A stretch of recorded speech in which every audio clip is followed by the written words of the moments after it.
Begin transmission log, Commander Pierce Valens, lunar geologist. Date Sol 67, 22, 43 UTC. Mission Selene Deep Core Initiative. Status red. If anyone finds this message, don't come here.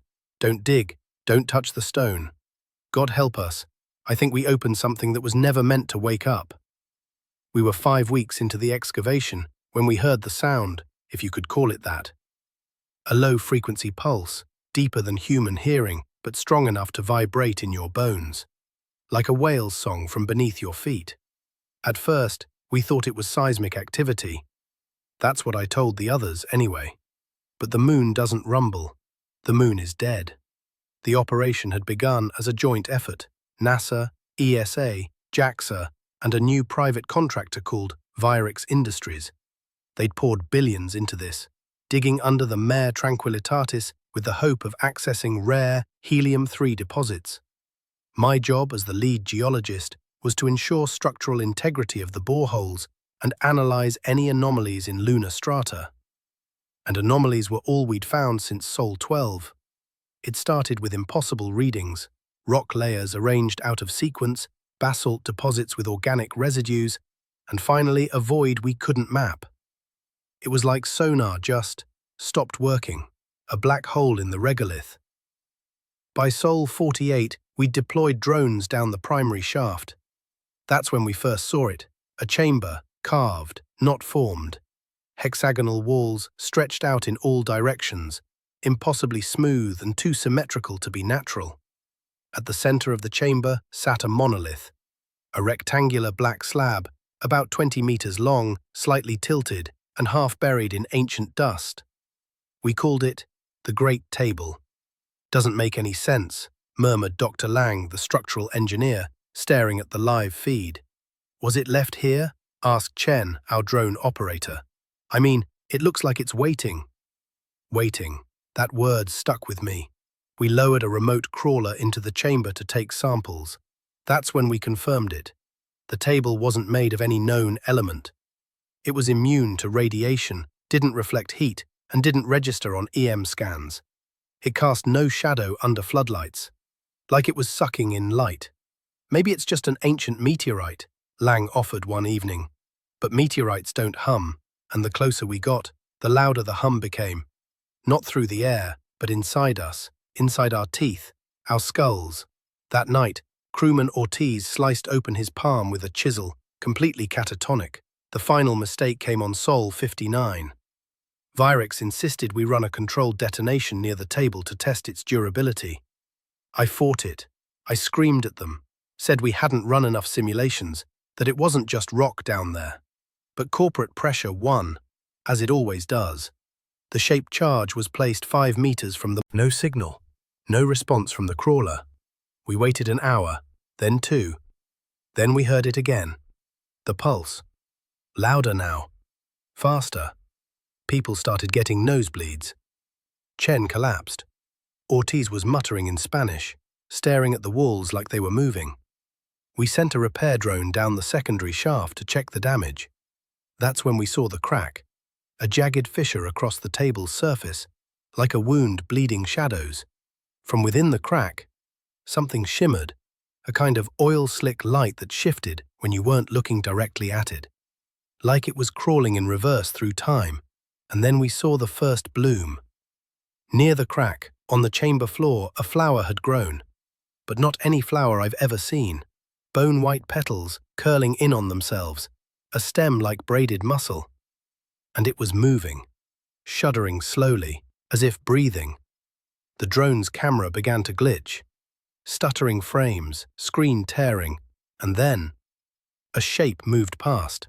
Just a blur, too tall, too fast. We lost the feed again. That night, Dr. Lang was found dead in his bunk. Skin grayed, mouth full of soil, vines, impossible on the moon, were threaded through his digestive tract like veins. His last words, scrawled on the wall in blood. The soil remembers. Now only 5 of us remain, and something is knocking on the hatch from inside the mine. End transmission log, Sol 67. Classified Level Omega. Internal use only. Begin transmission log. Commander Pierce Valens. Sol 68, 0107 UTC. Status critical. The sound is still coming. A vibration in the bones, a pressure behind the eyes. Even here, sealed away from the mine, I can feel the table breathing. Lang is gone. The body is sealed in the infirmary, but the vines keep growing. They broke through the metal seams of the floor during the last rotation, curling like fingers, reaching toward the warm. I burned them. They grew back. Chen says the moon is infected. I don't disagree. We pulled the surviving crew into Module Beta, the most isolated dome on the base, radiation shielded, sealed atmospheric lines, thickest walls. That was the theory anyway. But now the hum is in everything. The water, the metal, our own goddamn skin. It's like we're the soil now. Sol 68, 0320 UTC, surveillance room. The security feeds are glitching more frequently. Not like before, where it was interference from lunar dust. This is different. Organic static. Whole sections go black, then flicker back with frames we never recorded. I saw Lang walk through Hab Bay on camera feed number 12. Lang is dead. I zipped his body bag myself. And yet, there he was. His eyes blackened, mouth wide in a grimace, like stretched bark. Something was blooming from his chest. A twisted... The elevator platform was twisted, half melted. The crack in the chamber floor has widened. Where the table once stood motionless, now it pulses, as if something underneath is trying to rise. Or breathe. All around the table, flowers had grown, tall, pale stalks, reaching toward the artificial light like sunflowers, twitching even in the vacuum. That should be impossible.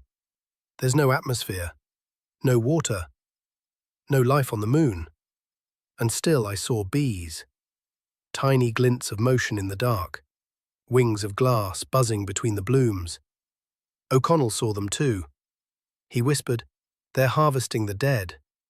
Sol 68, 0854, UTC, incident report. We lost Kessler. We were reviewing drone telemetry when she began screaming in the mess hall. By the time I got there, she was clawing at her own abdomen, shrieking, "It's rooting in me." We tried to sedate her. She snapped O'Connell's arm in two with a strength no human should have. It took me and Chen both to wrestle her down and inject her. She went limp. We thought it was over. That's when her stomach began to swell, bubbling under the skin like something alive. She spasmed once and then a flower erupted from her throat. Chen screamed. I panicked. I grabbed the CO2 torch and I didn't stop until her body was nothing but smoke and soot and a burning flower head sizzling on the tile. I'm sorry, Kessler. I couldn't let it bloom. Sol 68, 1203 UTC, System Diagnostics. We're losing power faster than expected. The base's primary generator is showing abnormal draw from non-existent systems. Life support is functional, for now, but the oxygen levels are fluctuating. Chen checked the backup systems, all fine. But someone, or something, has opened a feed line down to the mine. It's drawing air. Feeding it. Feeding them. Sol 68, 1722 UTC. O'Connell deceased. We found O'Connell in the sanitation module. He'd written the word germination on the mirror over and over again, in dried blood. He wasn't alone. In the corner of the room sat a humanoid shape, curled and fetal, made entirely of vines and petals. It didn't move, didn't breathe. It just sat there, swaying, whispering in O'Connell's voice. I sealed the door and vented the room to vacuum. Chen and I watched through the porthole as the plant thing collapsed in on itself, folding into a single writhing flower. O'Connell's body smiled the whole time. There are two of us left now. Chen won't speak. She stares out the port window, watching the dust rise and fall as if drawn by a silent tide. She asked me earlier if I believed in gods. I said no. She said, "Then what did we wake up?" Sol 68, 2140 UTC. Final entry of the day. The table is gone. I checked the feeds again. The noise has changed. It's no longer a hum, it's a heartbeat now. Slow, measured, terrible. Like the moon itself is alive, and it's waking up after a long, suffocating sleep. Chen hasn't moved from her seat in hours. She watches the external monitors, her breath fogging the cracked visor of her helmet, even inside the sealed module. I don't know why she wears it.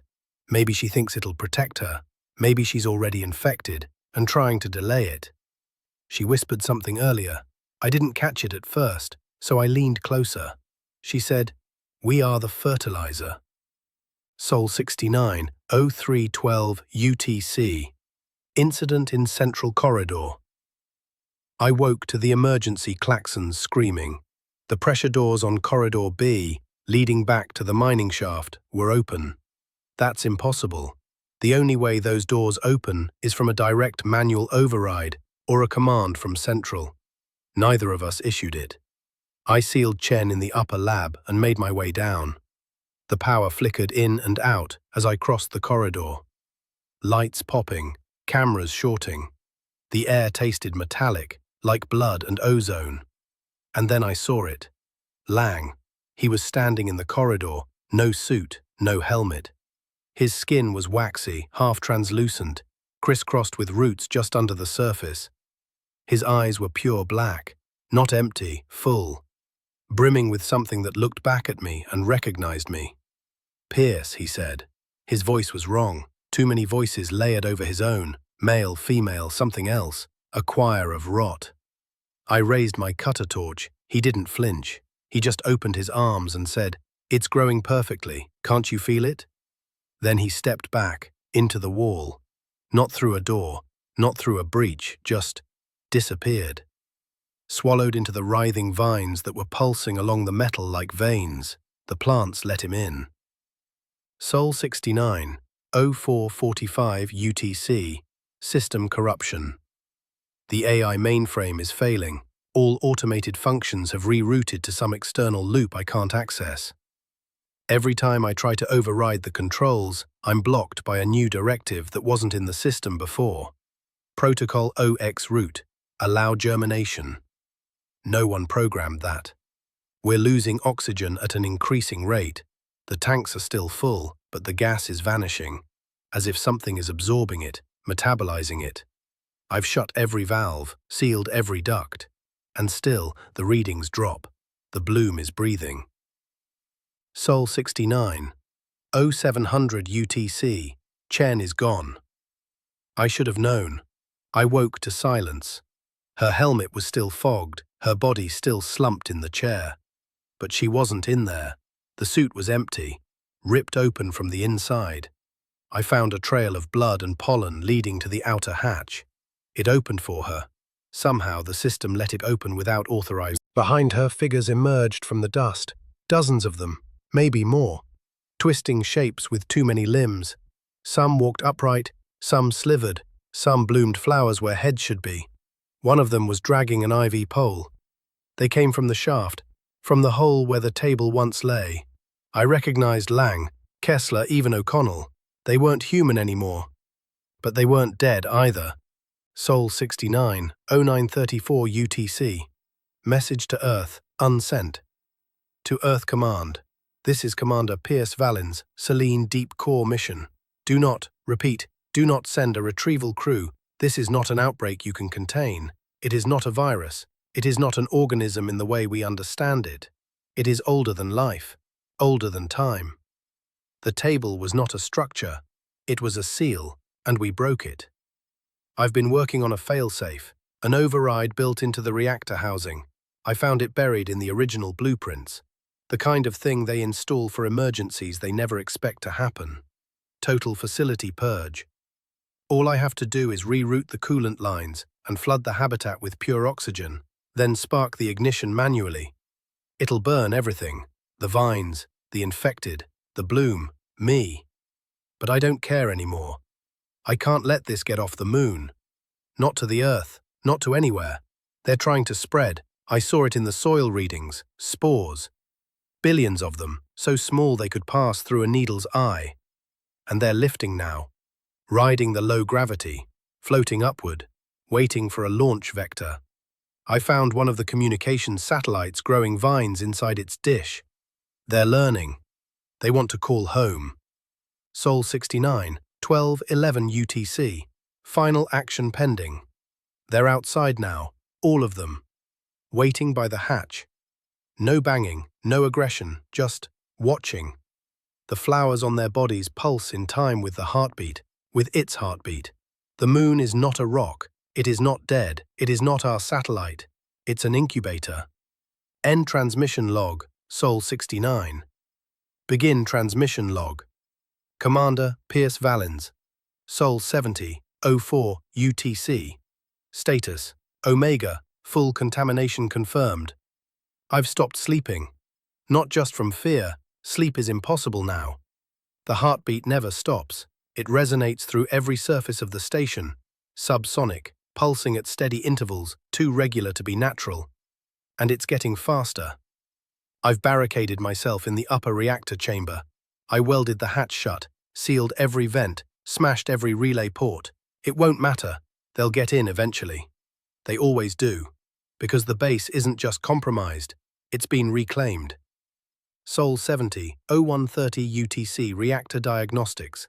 I accessed the thermal override system. It's still intact but partially rooted. The insulation panels inside the conduit were alive, spongy, veined with time. It gave me a nosebleed that hasn't stopped. I think it's in my blood now. I feel my fingertips tingling, like something is growing inward. I don't have much time left. Sol 70, 312 UTC. Surveillance review. I checked the security footage one last time. The corridors are a jungle now. Pale vines gripping the walls, blossoms of bone-white petals yawning open like mouths. Spores float in thick clouds through the airlock vestibules. They don't need hosts anymore. The base itself is breathing. They've made it their own. Lang walks the halls, trailing thorns from his fingers. Chen moves differently now. Her limbs sway like kelp in water. And there are new shapes among them, ones I don't recognize. Taller, bulkier, humanoid in only the most basic sense. There's one I call the gardener, 8 feet tall, bark for skin, hollow sockets for eyes. Its chest opens like a blooming flower, revealing something inside, a light, or a seed. They've been building something in the cargo bay, a tangle of roots wrapped around a module shell, an engine. I think it's meant to fly. Sol 70, 546. Message draft number 9, unsent to Earth. I've disabled the launch vehicles, sabotaged the docking clamps, deleted the flight logs. But they don't need our technology. They're making their own. They're not just intelligent, they're colonial. They've done this before. I've seen flashes, dreams maybe, or memories from something that isn't me. Images burned into my brain like after-images from a sun I've never seen. A planet overgrown with vines, towers swallowed by petals, sky raining spores like ash, oceans blooming red, corpses walked by roots and will and hunger. Not Earth, but familiar, like the bloom remembers where it came from, or where it's going. Sol 70, 720 UTC. Unexpected contact. There was a knock at the hatch, 3 slow rhythmic taps. Then silence, then a voice. Not mechanical, not filtered, Lang's voice, clear as day.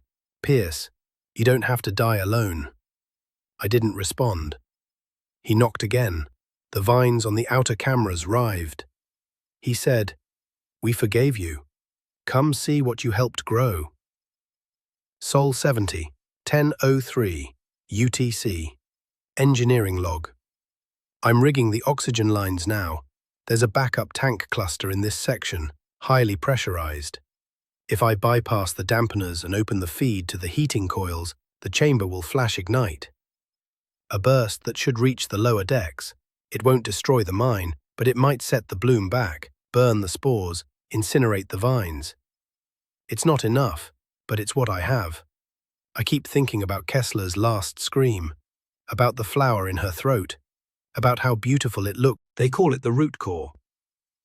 They say the moon was just its shell, that Earth was always the garden, that we humans, are the seedbed, and now the roots have found us. Sol 70, 15:55 UTC, countdown initiated. I've finished rerouting the coolant pipes. The oxygen levels are rising. I'm down to 2 minutes of air in my suit, but that's okay. I've disabled remote commands. This system can only be activated manually now. If someone finds this recording, if the module's black box survives, listen to me. Don't retrieve this station. Don't investigate the table. Don't come to the moon. Sol 70, 15:58 UTC, final visual. They're standing outside the view window, dozens of them, hundreds now, bloomed and broken, all staring up at me through the dust. Some I recognize, most I don't. And behind them, the gardener lifts its arms and smiles. Sol 70, 1600 UTC, ignition initiated, end transmission log, Sol 70, recording ends. Terminal offline. Reconstruction log, compiled from black box recovery fragments. Origin, Selene-based terminal, OM, recovered by Earth Virex Containment Team, ECCT. Decryption level, prism clearance required. Date, redacted. We thought the fire would stop it. We were wrong. All fire does is clear space for new growth. Fragment 01, post-detonation. No one expected the transmission beacon to come back online. When the flare of Selene Base's explosion was picked up by lunar orbital sensors, Earth Command assumed total loss. Standard protocol activated, orbiting satellites reoriented, communications rerouted, black box locators triangulated, but 72 hours later, the base's signal returned. Weak, fragmented, buried in static, still broadcasting, still alive. Fragment Tier 2, atmospheric logs. Partial O2 integrity, 0.00%. Surface temp, -230 degrees. Detected flora signature, confirmed. This can't be right. There's oxygen now, trace amounts, but rising. Like something down there is exhaling, generating an atmosphere. The moon has no biosphere, there shouldn't be anything alive. And yet, spore clusters were detected in orbit, carbon-based, responsive to UV. One of the scout drones returned images of petals forming ice crystals as they blossomed in the vacuum. Fragment Tier 3, video playback. CAM-07, visual log initiated. Camera feed recovered from external dome, timestamp unknown. Scene, the ruins of Selene Base, charred and broken, yet not silent. From the twisted metal and carbonized remnants of the habitat, movement stirs. Slowly, cautiously, a figure crawls from beneath Fragment 04, internal audio log. Burned everything. Thought I did it. Thought I saved us. But I wasn't killing it. I was feeding the table. Was the seed, not the threat, the bloom. It was just the first sprout. And I think it used me. I hear them now, all of them, in my thoughts, in the ash, and I understand. Fragment 05, lunar surface footage, CAM-03. A wide drifting shot over Mare Tranquillitatis. Where there was once dust and stone and silence, now a pattern emerges. Root systems spider across the landscape, pulsing faintly under thin sheets of regolith. Craters form strange spirals, perfect geometric formations, almost like glyphs carved into the moon itself. At the epicenter, a single towering stalk. It reaches hundreds of meters into the sky, a pale trunk of interwoven plant and bone. Near the top, a massive bloom begins to unfurl. And from it, light. A beacon. A signal. Not in radio waves, not in language, in DNA. Fragment 06, observation from ECCT analyst Dr. Mira Elban. It's using the moon as an amplifier, not just a nursery. The bloom isn't the end goal. It's just the transmitter. It's seeding communication into the vacuum, broadcasting through light, pollen, heat signatures, genetic information. We are watching evolution occur in real time, but it's not ours. The moon has become a second Earth, but this Earth belongs to it. Fragment 07, Pierce Valens, final entry. I'm not dead. I don't breathe like you do anymore. I don't sleep. I don't bleed. But I see things now. I see roots under everything, running through time, through space, threading worlds together like muscle to bone. We thought we were the top of the food chain. We thought evolution was a line. But this is the loop. The return to the root. And you will join us, all of you. Addendum. ECCT, Mission Outcome. Earth Containment Team. Echo was dispatched with extreme caution. Equipped with radiation suits, flamethrowers, and biological suppression systems. They never made it to the surface. Their final transmission lasted 22 seconds. Touchdown successful. Air is breathable. Visibility normal. Wait, I see something. There, waiting for us, there. Static. End of feed. Current status. Lunar quarantine initiated. All manned missions to the moon terminated indefinitely. Project Night Route classified. Level Omega. They are not plants. They are not dead. They are not finished. Not really. It came through our satellite arrays as if whispered in a storm, garbled, broken, stuttering across bandwidths no human voice had touched before. The signal hit deep space telescopes, weather satellites, even pacemakers and smart fridges. It hijacked anything with a pulse or a wire. At first, it was just noise. Then came the dreams. People, scientists, radio operators, children, started reporting the same images. A great root system curled around the Earth's crust, stretching down into the molten core. A vast pale flower blooming on the dark side of the moon, its petals opening like yawning mouths, and Pierce's face, smiling. Site Lunar Orbital Scan Array. Operator report. Date redacted. Status observation violation. Object detected on lunar surface. Dimensions growing at a steady rate of 3.2 meters per hour. Current height 984 meters. Composition unknown hybrid of silicate, calcium, cellulose, human tissue. Root system now encircles nearly 30% of the moon's surface underground. The petals appear to be reflective, casting a signal outward into space, not just toward Earth, but beyond to what we still don't know. Personal logger Dr. Mira Elban, ECCT. It wasn't an accident. Virex knew or suspected. Their records go back decades, buried under shell corporations, coded emails, patent files for biotechnical energy synthesis. They weren't mining for helium-3. They were looking for it. And Pierce, he was just the first seed. The thing is, we thought we had a firewall. We thought space was our barrier. That if we sealed the moon, quarantined it, turned it into a celestial tomb, the bloom would die. But the bloom doesn't die. It waits, it listens, it learns. The spores are drifting now, through cracks in the orbit, carried on meteorite fragments, on solar winds, microscopic seeds embedded in rock and dust. Some already fell to Earth's upper atmosphere. We tried to burn them, and they just rooted in the ash. Unconfirmed incidents, classified, not for civilian distribution.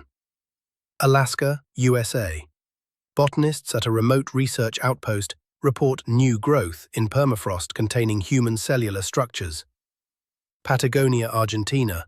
A mining team uncovers underground vines, veined with iron and calcium, pulsing with rhythmic vibrations. Kazakhstan. A cosmodrome launch failure reveals a mold infestation, forming floral spirals on crew uniforms after exposure to vacuum equipment. Indian Ocean. Fishing vessel intercepted a bloomed whale corpse, its blowhole filled with flowering stalks and root bulbs. All regions now under restricted monitoring. Automated report. Earth Orbital Satellite Gateway. EOSG. Incoming signal detect. The garden must grow. Soil must be tilled, bones must break. And blood is the water. Pierce is gone, but I remain, and I am blooming. Postscript. Pierce Vallen's black box was never recovered in physical form. The signal exists in the data stream only, burned into hard drives, embedded in frequencies no one remembers broadcasting. You can hear it now if you listen closely, beneath your phone's static, in the flicker of your LED lights at night, in the rustle of plants that grow just a little too fast. You can feel it in your teeth sometimes, that low vibration, that pulse, that root buried deep beneath your cities and your sleep and your skull, waiting, reaching, and whispering. We were here before you, we'll be here after, and the garden will be beautiful. End of transmission. Project file closed. No further activity logged. Holovault sealed under Class Omega-Et.